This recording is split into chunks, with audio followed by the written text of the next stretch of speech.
Olá pessoal, eu sou Luiz Henrique Damasceno, estamos aqui com mais um informativo pela Mapas e Memorização. Hoje nós vamos estudar o informativo 882 do STF, tá? Primeiro julgado, pessoal, regularização fundiária da Amazônia Legal, O STF, nesse julgado, ele deu interpretação conforme, sem redução de texto, tá? A regularização fundiária, ela está prevista lá na Lei 11.952.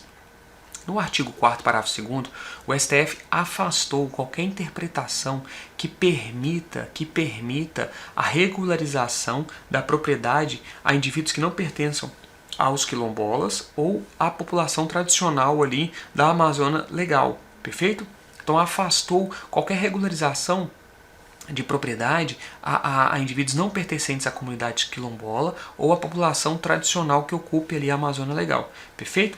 Já em relação ao artigo 13, o STF afastou qualquer interpretação que limite a fiscalização da administração pública em áreas de até 4 módulos rurais, perfeito?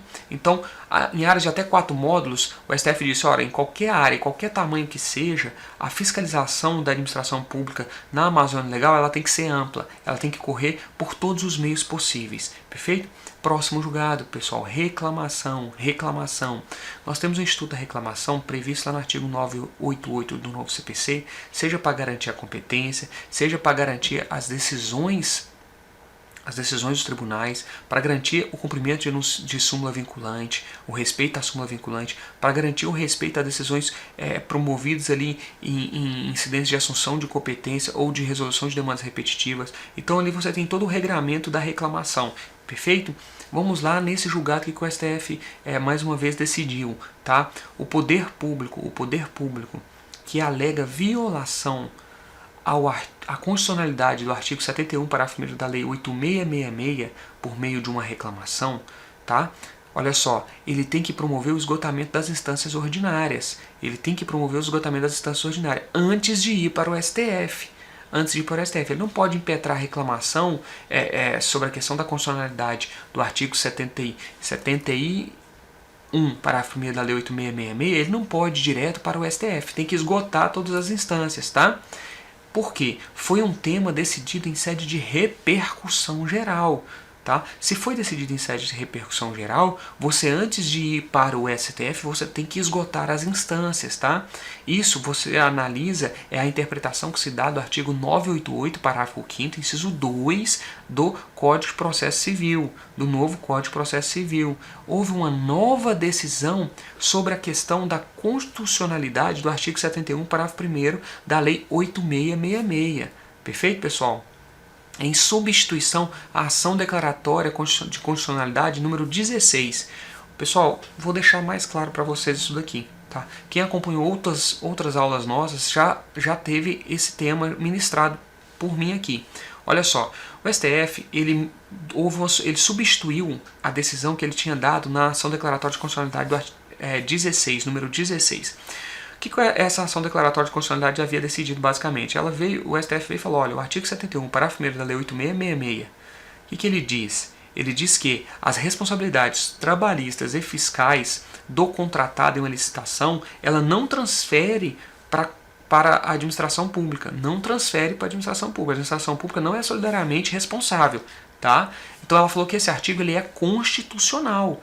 Então, quando havia qualquer desrespeito a essa decisão do STF, o poder público ele vinha e impetrava a reclamação diretamente no Supremo Tribunal Federal. Perfeito? Essa é a regra, estava correto. Ocorre que houve uma nova decisão em sede de recurso extraordinário, e aí essa nova decisão substituiu a decisão da ação declaratória de constitucionalidade número 16, dizendo a mesma coisa, dizendo que, olha, o artigo 71, parágrafo 1º da Lei 8666 é constitucional. Ele é constitucional. Só que houve essa substituição. Uma vez que a nova decisão agora, paradigma, ela foi prolatada em um recurso extraordinário, o poder público para impetrar uma reclamação pelo desrespeito a essa decisão, ele não pode agora ir direto no STF. Porque quando é recurso extraordinário, ele primeiro tem que esgotar as instâncias. Foi isso que o STF disse aqui, nesse julgado. Perfeito? Então, uma reclamação para questionar tema decidido em sede de recurso extraordinário, primeiro, pessoal, tem que haver o esgotamento das instâncias, não vá direto ao STF. Perfeito? Vamos para o próximo julgado, pessoal. Próximo julgado. Sentença. Sentença. Princípio da congruência da sentença. Réu se defende dos fatos. O réu se defende dos fatos. O juiz pode reconhecer causa de aumento, mesmo que não descrito expressamente, mesmo que no pedido não tenha ali, que o Ministério Público não tenha solicitado de maneira expressa a incidência daquela causa de aumento. Ele tem que ter narrado a causa de aumento, tá? Ele tem que ter narrado, ele tem que ter descrito na narrativa a causa de aumento. E aí pode haver na sentença a condenação com base na observância dessa causa de aumento. Na fixação da pena vai observar essa causa de aumento, desde que tenha narrado. Não é necessário o pedido expresso do Ministério Público, porque o réu se defende dos fatos. Se defende dos fatos. Então o Poder Judiciário, o juiz da causa ali, do caso concreto, ele pode sim entender e aplicar determinada causa de aumento. Perfeito? Próximo julgado, crime contra a ordem tributária. Crime contra a ordem tributária. Causa de aumento por uma quantia vultuosa. Olha só, o juiz no caso concreto, ele vem e impõe uma causa de aumento em razão da vultuosidade da quantia ali que foi objeto ali do desvio, que foi objeto ali do crime tributário, tá? Uma sonegação milionária, digamos assim, tá? Olha só, não segue o parâmetro de 10 milhões, não segue o parâmetro de 10 milhões da portaria da PGFN, Procuradoria da Fazenda Nacional. Procuradoria da Fazenda Nacional. Olha só, pessoal, essa portaria ela trata dos grandes devedores, tá? Mas esse valor de 10 milhões, ele não vincula o judiciário para decidir quando a causa é vultuosa ou não. Porque quando a causa é vultuosa, você pode aplicar uma causa, olha só, causa de aumento por quantia vultuosa. Você pode ter uma causa de aumento em razão da vultuosidade da quantia. A questão da vultuosidade da quantia no judiciário, na condenação criminal, não segue o parâmetro de 10 milhões estabelecidos na portaria 320 da Procuradoria da Fazenda Nacional. Perfeito? Esse foi o julgado que o STF decidiu. Olha, é desvinculado. A análise administrativa é uma, a sentença judicial vai analisar sobre o outro viés. Perfeito? E não há vinculação. Pessoal, concurso cartório no TJ Rio de Janeiro. Houve uma decisão aqui do CNJ. Vamos ver o que o STF trabalhou nessa decisão.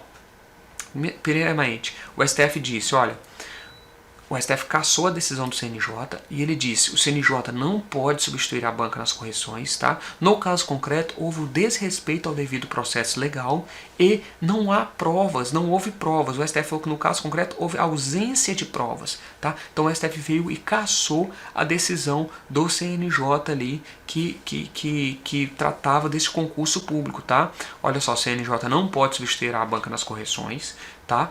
Houve o desrespeito ao devido processo legal no caso concreto e no caso concreto não havia provas suficientes, perfeito? Para aquele julgamento prolatado pelo CNJ. Pessoal, esse foi o informativo 882. Se você gostou, compartilhe e vamos juntos em busca do seu sonho.